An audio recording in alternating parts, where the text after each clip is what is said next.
this is Vahid from VRF Education channel, and it is the 6th session of creating GUI for Python application automatically with just one line of code.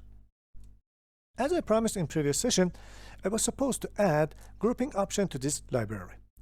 Most of the time, we are dealing with a complex object, and there are lots of properties and fields inside that object, and we need to put them all on a dialog so user can interact with our object.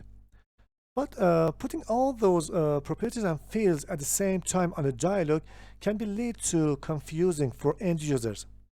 So the best way to ignore this kind of confusion is to categorize data. QTabWidget is designed for this purpose. We can use tabwidget in order to separate items on a form and put together related items to one tab. For example, here on this form, we have 3 different tabs: info, address, and jobs. And we can put all items related to this topic to this tab. Okay. And by using VPyGUIGenerator class or library, you don't need to be worried about these grouping options. You just need to use group attribute in your property annotation and tell this property should be placed in which of these tabs. So you're going to use this group attribute with a name. For example, I want to add a line edit in info group. So you use group with the name of this tab, info, in that property annotation. It's very simple, and you do not worry about all the items and designing things at all. So let's go to VS Code and check this option in practice. This is very handy when you want to create some look and feel and also user-friendly GUI. Okay, let's see what is grouping mean in practice. Today I'm going to create person class from scratch, and I'm going to add a couple of fields to that and then group them together to see what output looks like, and then pass the instance, one instance from this class to create GUI method of VPyGenerator class, and everything will be done for us automatically, and we just show the dialog. And after returning back from the dialog, you can see everything are applied to the created object. Okay, let's go and create the person class. I just wrote it, and I'm gonna copy and paste it. I think it's better. Let's copy this part at first. Here is the class. I created a bunch of private fields, first name, last name, age, and a list named courses. Two private field named address and address 1, because I want to have 2 simple grid on the one tab, and I just filled them with the address class. Create some object from address class, 35 object exactly, and append them in those 2 lists. And then again, I created another class naming working experience, and I create another private field and add 15 items to this object also. Now let's add properties for all these fields to person class. Okay. Here are the properties, and also I annotate them with the minimum requirements. For example, for Scala fields, I just use widget, line edit for first name and last name, spin box for age, a list is used for courses, and also simple grid with some predefined options such as show paginator and show filtering, and that's it. Okay, let's comment out these lists. Okay, I don't need them right now, and so yeah. Maybe we should comment it here also. Let's comment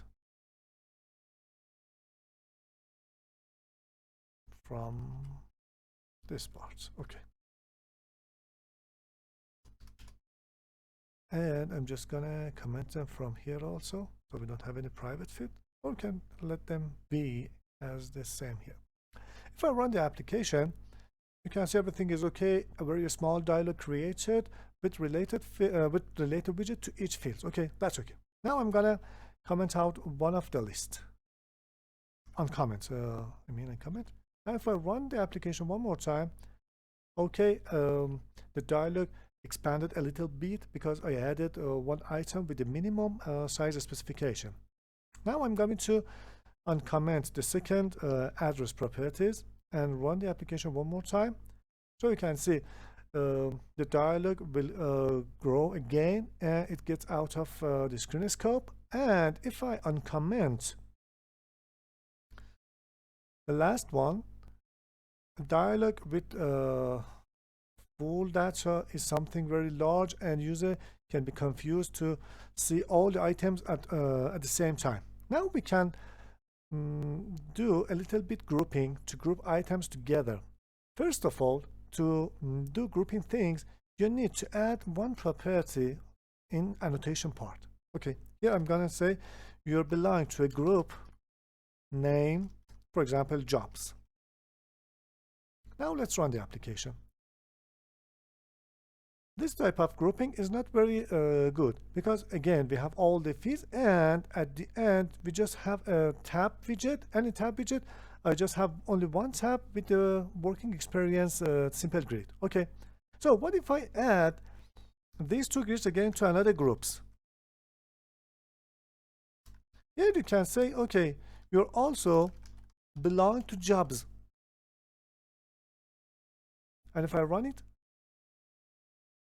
you can see again I have a QTabWidget. These two simple grid are added to this tab, jobs tab, and I can change it. For example, I can say no, you're belonging to a tab named address, and also I'm gonna copy this one, and also this one is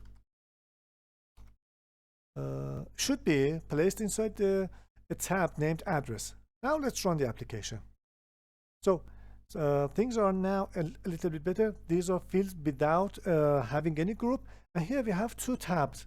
Tabs are automatically created for us, and these two addresses are placed inside the address tab, and working experience are placed inside the jobs tab. So if I want to add all these items again in another tab, I can assign group property to them. It's not only related to simple grid. You can use it for almost every object, every property inside your class. So I'm gonna create another group named info, and let's copy them. Copy this one and add it to all these single fields. Yeah, and if I run the application now, it's a little bit better. We have primary information here with those fields located in this part. We have addresses and we have jobs here, and you can also go through any fields separately. These are not related to each other. You can edit them or delete items from them. And here you can also change the values. For example, I'm gonna change them to AA, BB, 33, delete all the items, and add CC and DD as the courses. If I press OK, you can see the changes are applied. And because I comment this line, here you cannot see. Let's see. If I uncomment it, let's run the application and do a little bit changing in these fields also. I'm going to change them AA, BB, BB, 33. I only gonna delete. I'm gonna edit this one, data structure, delete DB, delete DB, and add Java to this list. Oh, I pressed OK. I don't know why. Changes are applied. So let's clear this one and run it one more time because I was supposed to change items here. Let's again change them. I want to change all the items on the form to see if they interfere each other or not. This one should be deleted. This one, data structure. Is the spelling right? Yeah, and I'm gonna add new items, Java here. I don't know why I press OK. First of all, let's do a little bit manipulation here. I'm going to delete 10 first items, and I'm gonna edit this one, change it to farce, AA, BB, set it to maximum, delete everything inside the list, and add 444 as the number, and also it should be 11, and set it to the last day of the month, and also enter some item inside this inner object, ASD 1122. Okay. So things are applied here. Again, I'm going to update 10 items here and set the state for all of them to false.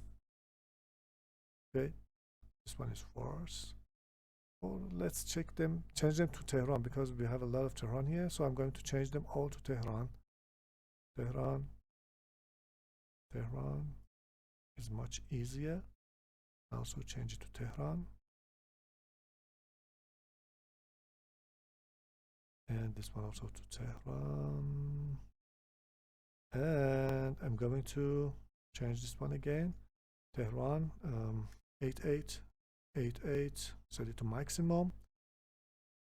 Add 888 as number 88, and also this one to be 2023, December 1st.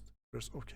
So, and then let's apply a little bit customization to working experience again. So I'm going to second page, and I'm going to delete every item in second page. So it changed to page 1, and I'm going to delete a couple of items here and change number 5. I'm going to change them to 5. This one also false. Okay, and let's